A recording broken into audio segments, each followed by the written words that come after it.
আসসালামু আলাইকুম রহমতুল্লাহ। Home tutor একাডেমিতে তোমাদের জানাই স্বাগত। আশা করি তোমরা ভালো আছো। আজ আমি তোমাদের সাথে আলোচনা করব সপ্তম শ্রেণী গণিত চতুর্থ অধ্যায় অনুপাত ও সমানুপাত নিয়ে। তোমাদেরকে বলতে চাই, তোমরা যদি আমার চ্যানেল নতুন হয়ে থাকো অবশ্যই চ্যানেলকে সাবস্ক্রাইব করিও।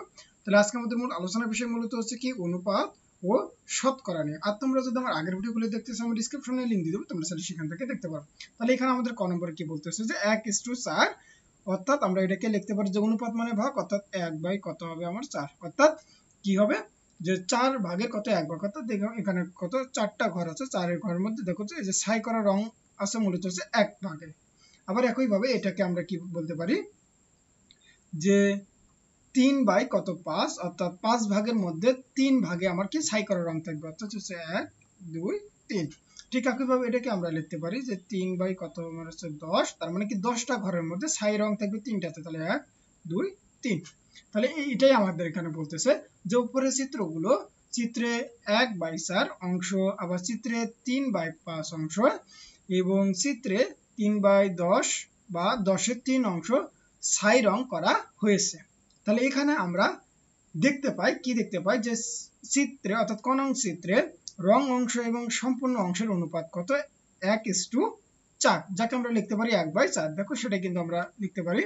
তাহলে এইবার আমরা একে শতকরায় প্রকাশ করবো। তাহলে শতকরা প্রকাশ করার জন্য কি করতে হবে, আমাকে নিচে 100 নিয়ে আসতে হবে। তাহলে 4-এর সাথে কত গুণ করলে আমার হচ্ছে 100 আসবে, তার মানে 25। তাহলে 4 গুণন 25, তাহলে উপরে আমাকে কি করতে হবে 25 গুণ করতে হবে। তাহলে 4 25 কত 100, আর 25 দ্বারা 1 কে গুণ করলে কত হবে আমার 25 হবে। তার মানে এইটাই হবে মূলত, নিচে যদি 100 আসে তার মানে তার পরিবর্তে কত লিখতে পারবো আমরা, পার্সেন্ট লিখতে পারবো, অর্থাৎ 25%। বা চাইলে তুমি এটাকে এভাবে লিখতে পারো, অর্থাৎ 1/4 এর সাথে তুমি 100 গুণ করলে মূলত আমার হচ্ছে কি চলে আসে, পার্সেন্ট চলে আসে। তবে 4 দ্বারা তুমি যদি 100 কে কাটো তার মানে কত হবে 25, আর 25 দ্বারা 1 কে গুণ করলে কত হয় আমার 25 হয়, তো তাও তোমার কত আসবে 25% আসবে। তাহলে আশা করি তোমরা এতটুকু বুঝতে পারছো। এবার তারপরে দেখো যে খ, চিত্রে রং করা অংশ ও সম্পূর্ণ অংশের অনুপাত আমার কত ছিল, যে 3/5। এই যে এখানে 3/5, তাহলে আমরা এটাকে অর্থাৎ 3:5, অর্থাৎ এটাকে লিখতে পারি 3/5। তাহলে 3/5। একইভাবে এইবারও আমরা 5-এর সাথে কত গুণ করলে 100 হবে, তার মানে 20। তাহলে উপরে এবং নিচে আমরা 20 দ্বারা গুণ করবো, তাহলে 60/100, তার মানে কত হবে 60%। বা তুমি একইভাবে ওই আগের নিয়মে তুমি কি করতে পারো 100 দ্বারা গুণ করে নির্ণয় করতে পারো। এইবার তাহলে কতে কি বলতেছে যে চিত্রে ক চিত্রে রং করা অংশ সম্পূর্ণ অংশের অনুপাত ছিল মূলত 3:10, অর্থাৎ এইটা মূলত হচ্ছে কত, ও সরি এটা হচ্ছে আমার হচ্ছে 3:10, মূলত হচ্ছে গ। হ্যাঁ, এটা হবে আমাদের হচ্ছে গ। তাহলে গ চিত্রে রং করা অংশ সম্পূর্ণ অংশের অনুপাত হচ্ছে 3:10, অর্থাৎ 3/10। তার মানে 10-এর সাথে কত গুণ করলে 100 হবে, 10। তাহলে 10 কি করবো উপরে নিচে গুণ করে দেবো, তাহলে 30/100, তার মানে কত হবে 30%।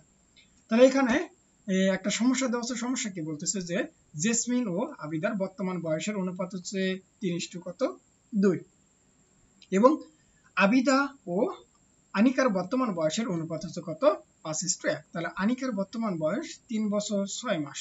তাহলে প্রথম অনুপাতকে শতকরায় প্রকাশ করা, অর্থাৎ প্রথম অনুপাত বলতে হচ্ছে 3:2 কে আমরা কি করতে হবে শতকরায় প্রকাশ করতে হবে। তো চলো আমরা এই কাজটা করে ফেলি। তাহলে যে প্রথম অনুপাত আমার 3:2, তার মানে কি আমার অনুপাত মানে ভাগ, অর্থাৎ 3/কত আমার 2।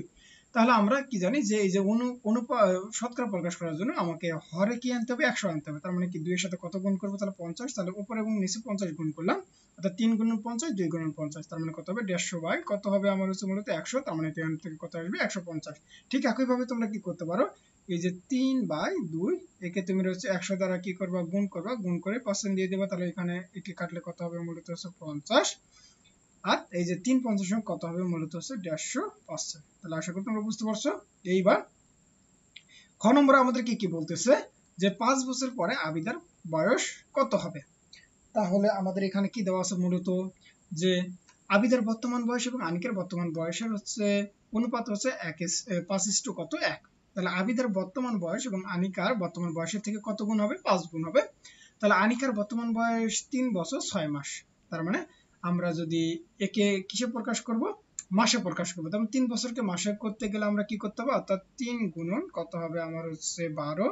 তাহলে 3 কত হবে মূলত হচ্ছে 36 মাস।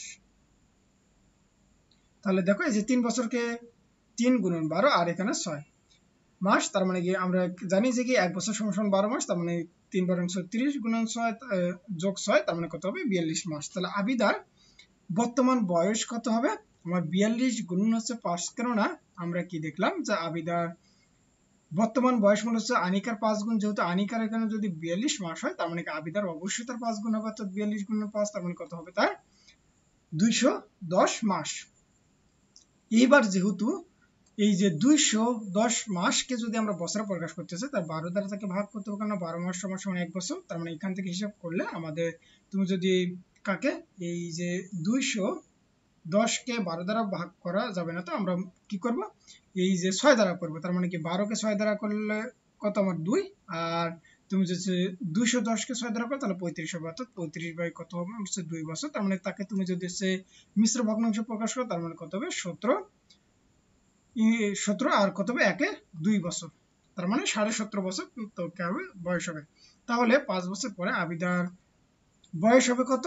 তাহলে এই যে 17.5 যোগ কত 5, তার মানে কত হবে 22.5 বছর।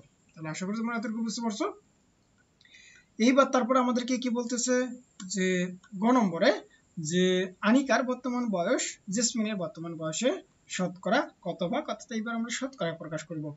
তাহলে আমরা এখান থেকে কি দেখতে পাইলাম যে জেসমিন ও আবিদার বর্তমান বয়সের অনুপাত ছিল হচ্ছে কত, এই যে 3:5।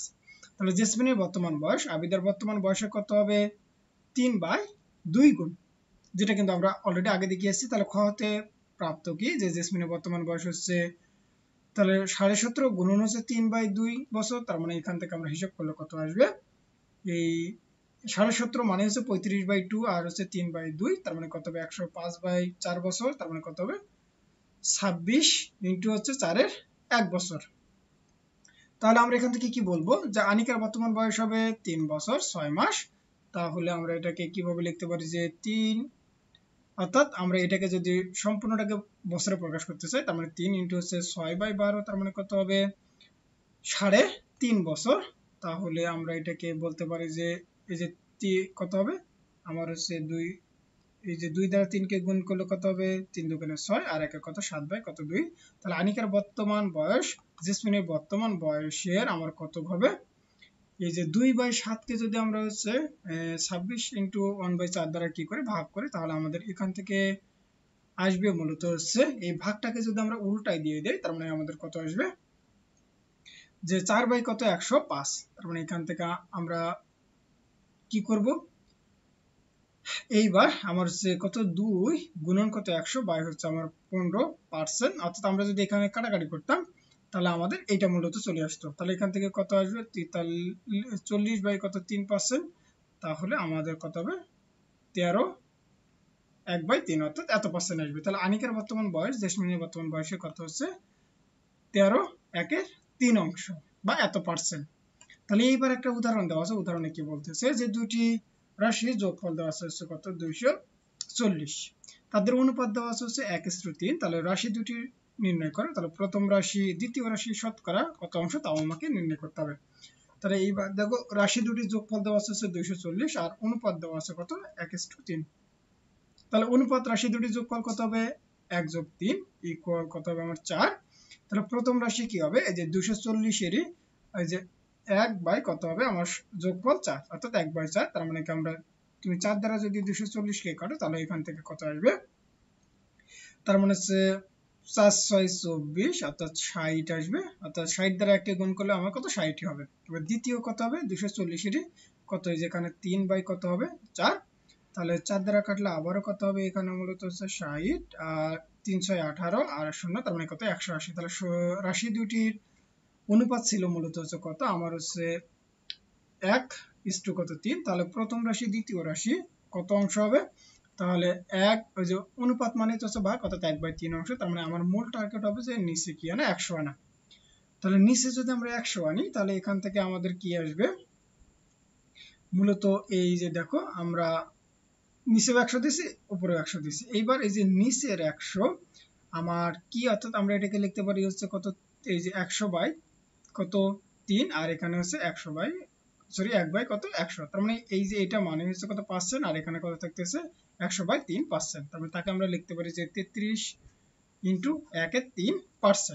এইবার এখানে দেখো একটা একক কাজ দেওয়া আছে যে একটি স্কুলের শিক্ষার্থীদের সংখ্যা কত হচ্ছে 820 জন। তাহলে বছরের শুরুতে 5% শিক্ষার্থী নতুন ভর্তি করা হলে বর্তমানে ওই স্কুলের শিক্ষার্থীর সংখ্যা কত হবে, অর্থাৎ আমাকে কি করতে হবে, এই যে 820 আমাকে কত পার্সেন্ট করতে হবে, মূলত হচ্ছে 5%।